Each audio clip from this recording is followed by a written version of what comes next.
এই যে 25শে ডিসেম্বরে যারা ক্রিসমাস বলেছে, মেরি ক্রিসমাস, এরাও সাক্ষ্য দিয়েছে যে 25শে ডিসেম্বর আল্লাহ পাক সন্তান জন্ম দিয়েছেন। নাউজুবিল্লাহ। মেরি ক্রিসমাস বলার সাথে সাথেই মুসলিমের লিস্ট থেকে নাম কাটা पड़ গেছে। मेरी क्रिसमस, आपको पता है जब आप मेरी क्रिसमस कहते तो क्या कर रहे? आप शहादत दे रहे हैं कि अल्लाह सुब्हानहू व तआला ने नऊज़ बिल्लाह 25 दिसंबर को बेटा जना। अल्लाह ताला कुरान मजीद में फरमाते हैं, अगर कोई भी कहता है कि अल्लाह सुब्हानहू व तआला ने बेटा जना, उनने अल्लाह सुब्हानहू व तआला को सबसे बड़ी गाली दी। আগামী 2-3 দিন পর তারা রাস্তাঘাটে কনসার্ট করবে, নাচবে, পিকনিক করবে, হই হুল্লা করবে এবং পশ্চিমাদের সাথে তালে তাল মিলিয়ে বলবে যে 31st night happy new year. তারা বলবে আগামী 2-3 দিন পরেই করবে। কিন্তু আজকে আরবি মাসের কয় তারিখ বলতে পারবে না। আরবি বর্ষপঞ্জি আছে না, ক্যালেন্ডার, আরবি নববর্ষ কবে, প্রথম মাসটার নাম কি সেটা বলতে পারবে না। রমজান মাস তার আগে কোন মাস, পরে কোন মাস বলতে পারবে না। কিন্তু 31st নাইট তারা চিনে। তারা লাইলাতুল কদর চিনে না, তারা লাইলাতুল কদর চিনে না, 31st নাইট চিনে। আপনি কোন প্রজন্ম তৈরি করছেন দেখেন।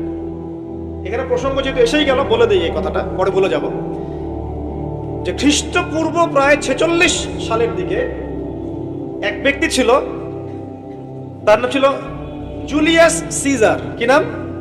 Julius Caesar. এগুলো আমি আসলে অনেকদিন আগে পড়েছি, আমার মাথায় এত লাইভলি নাই, আর এগুলোর চর্চা করা আমি বন্ধ করে দিয়েছি। আমাদের ফিলোসফি কিছু বই ছিল, এগুলোতে হিস্ট্রিগুলো ঘাটা ছিল সবগুলো, আর হিস্ট্রির একজন গভীর ছাত্র। তো এই জুলিয়াস সিজার নামক এক ব্যক্তি ছিল, যে আসলে সিজার নামক এক দেবতার উপাসনা করত। কথা বুঝতে পারছেন? ওদের অনেক দেবতা ছিল, এরকম একটা দেবতার নাম ছিল সিজার। ওর নামে সে নামকরণ রেখেছে জুলিয়াস সিজার। এই নক্ষত্র পূজারী ছিল, তারার পূজা করত। কথা বুঝতে পারছেন? তো তারার পূজা যে করে সে কি তাওহীদপন্থী না মুশরিক?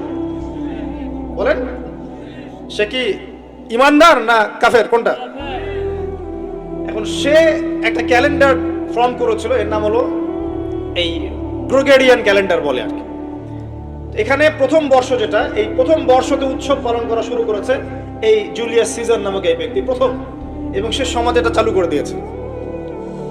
এরপরে আরো পরে প্রায় খ্রিস্টের জন্মের 800 বছরের দিকে পারস্যের এক সম্রাট ছিল, তার নাম ছিল মনে হয় জামশিদ। তো এই ব্যক্তি একজন সম্রাট ছিলেন। তো সে আবার এরকম বর্ষ বরণের জন্য একটা মানে উৎসবের আয়োজন করে, তার নাম দিয়েছিল নওরোজ। কি নাম দিয়েছে?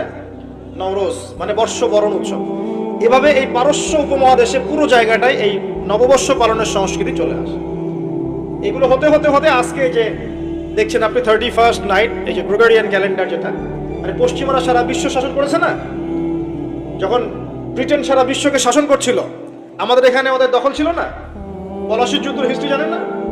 কত বছর এখানে শাসন করেছে? প্রায় 200 বছর এরা এখানে শাসন করে নাই। নবাব সিরাজউদ্দৌলার পতনের পর থেকে প্রায় 200 বছর এই ভারতীয় উপমহাদেশ তারা শাসন করেছে না। এখানে এই গ্রেগরিয়ান ক্যালেন্ডার ছড়িয়ে দেওয়া হয়েছে। এখন আমরা এই যে 31st নাইটের উৎসবটা পালন করছি, শুরু করছি। এটা কি আমাদের উৎসব? এটা কি মুসলমানদের? কাদের হলো তাহলে? পশ্চিমাদের, রোমকদের, পশ্চিমাদের, যাদের সাথে ইসলামের দূর দূর পর্যন্ত কোনো সম্পর্ক নাই।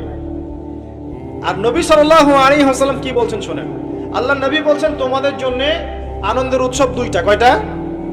একটা ঈদুল ফিতর, রমজান মাসের সওম সাধনার পরে, কিয়ামুল লাইলের পরে, তারাবির পরে, তাহাজ্জুদের পরে, কোরআন খতম দেওয়ার পরে, যাকাত ফিতরা দেওয়ার পরে, ত্যাগের এই মাসের পর আমরা একটা আনন্দ করি, ঈদুল ফিতর। করি কি না? সবাই আনন্দ ভাগাভাগি করে নেই, আলহামদুলিল্লাহ। ওই দিন আল্লাহ পাক কি করেন? আল্লাহ পাক রমজানের রোজাদার যারা ছিলেন সবাইকে মাফ করে দেন, আলহামদুলিল্লাহ। মুক্তি পাই আমরা, নাজাত পেয়ে যাই। উৎসব এটা আমাদের আনন্দ, খুশি আমাদের। আরেকটা হচ্ছে ঈদুল আজহা, যখন ওই যে ইসমাইল আলাইহিস সালামকে যে কুরবানি করার মহান স্মৃতি, সেই স্মৃতিকে স্মরণ করে আমরা ইব্রাহিমী চেতনায় আবার কি করি? ঈদুল আজহার এই পশু কুরবানির মধ্য দিয়ে নিজের পশুত্বকে কুরবানি দেই, আল্লাহর সামনে আমরা আত্মসমর্পণ করি। করি কি না? এই দুইটা হচ্ছে আমাদের উৎসব। এগুলো বাদ দিয়ে নবীজি বলছেন মান তাশাব্বাহা বিকওমিন ফাহুয়া মিনহুম। কেউ যদি তোমাদের মধ্যে অন্য কোনো জাতির সাদৃশ্য অবলম্বন করে, যে জাতির সাদৃশ্য অবলম্বন করবে সে তাদের অন্তর্ভুক্ত হয়ে যাবে। নাউযুবিল্লাহ। আমরা কি চাই উম্মতে মুহাম্মাদের অন্তর্ভুক্ত হতে, না ওই পশ্চিমাদের অন্তর্ভুক্ত হতে? পশ্চিমা কারা? যাদের মধ্যে ছেলে ছেলে বিয়ে করা জায়েজ, খুশি হয়েছেন? পশ্চিমা কারা যাদের মধ্যে ছেলে ছেলে বিয়ে জায়েজ, মেয়ে মেয়ে বিয়ে জায়েজ, পর্নোগ্রাফি সবাই করতে পারে, দেখতেও পারে, মদ পান করা জায়েজ, পরকালের কোনো কনসেপ্ট নাই ওদের, লা ইলাহা ইল্লাল্লাহ কোনো কালিমা নাই, মুহাম্মদুর রাসূলুল্লাহ তারা বিশ্বাস করে না। এমনকি তারা বলছে, কয়দিন আগে বললো মেরি ক্রিসমাস, বলেছে না? যে ব্যক্তি বলেছে মেরি ক্রিসমাস 25শে ডিসেম্বরে, সে ওই দিন স্বীকার করে নিয়েছে যে 25শে ডিসেম্বর আল্লাহ পাক ঈসা আলাইহিস সালামকে জন্ম দিয়েছেন। নাউযুবিল্লাহ। কথা মানে বুঝতে পারছেন না?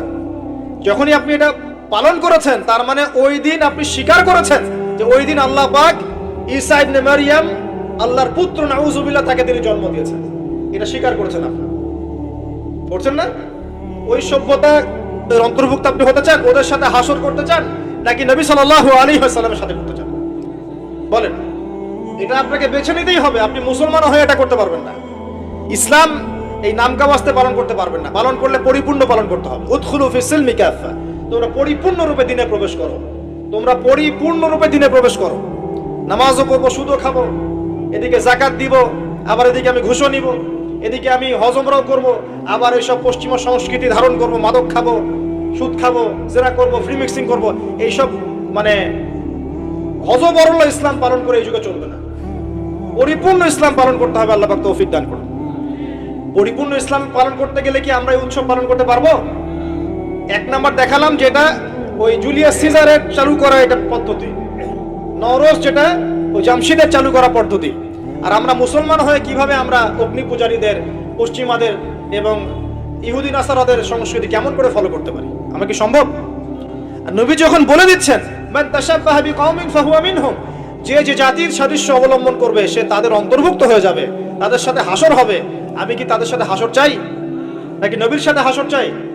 এই মুমিনদেরকে আল্লাহ পাক বলছেন, ইয়া আইয়ুহাল্লাযীনা আমানু, হে মুমিনগণ, লা তাত্তাখিযুল ইয়াহুদা ওয়ান নাসারা আউলিয়া, তোমরা ইহুদ এবং নাসারাদেরকে বন্ধু রূপে গ্রহণ করো। বা'দুহুম আউলিয়া বা'দ, তারা একে অপরের বন্ধু। ওয়া মান ইয়াতাওয়াল্লাহুম মিনকুম ফাইন্নাহু মিনহুম, তোমাদের মধ্যে কেউ যদি ওদের দিকে মুখ ফিরায়, সে আমাদের অন্তর্ভুক্ত না, তাদের অন্তর্ভুক্ত। ইন্নাল্লাহা লা ইয়াহদিল কওমা যালিমিন, আর আল্লাহ পাক এই জালেমদেরকে কখনো হেদায়েত করবেন না। মানে আমরা যদি ওদের অন্তর্ভুক্ত হয়ে যাই, আমরা জালেম হয়ে যাব, আর এই জালেমদেরকে আল্লাহ পাক হেদায়েত করবেন না। আল্লাহ পাক সূরা বাকারা আরো বলেছেন, ওয়ালান তারদা আনকাল ইয়াহুদ ওয়ালান নাসারা হাত্তা তাত্তাবিআ মিল্লাতাহুম, হে নবী, তোমার উপরে ইহুদের লোকজন এবং খ্রিস্টানরা কখনোই সন্তুষ্ট হবে না, কখনোই সন্তুষ্ট হবে না, যতক্ষণ তুমি তাদের ধর্ম মিল্লাত গ্রহণ না করছো। আপনি ওদের সাথে তালে তাল মিলিয়ে নাচ গান করেন, তারা আপনার উপর সন্তুষ্ট হয়ে যাবে। আর আপনি যখন ওদের উপর তালে তাল মিলাবেন না, লা ইলাহা ইল্লাল্লাহ মুহাম্মাদুর রাসূলুল্লাহ থাকবেন, ওরা আপনার উপর সন্তুষ্ট হবে না। আমরা কি দুনিয়াতে ওদের সন্তুষ্টি চাই না আল্লাহ সন্তুষ্টি চাই?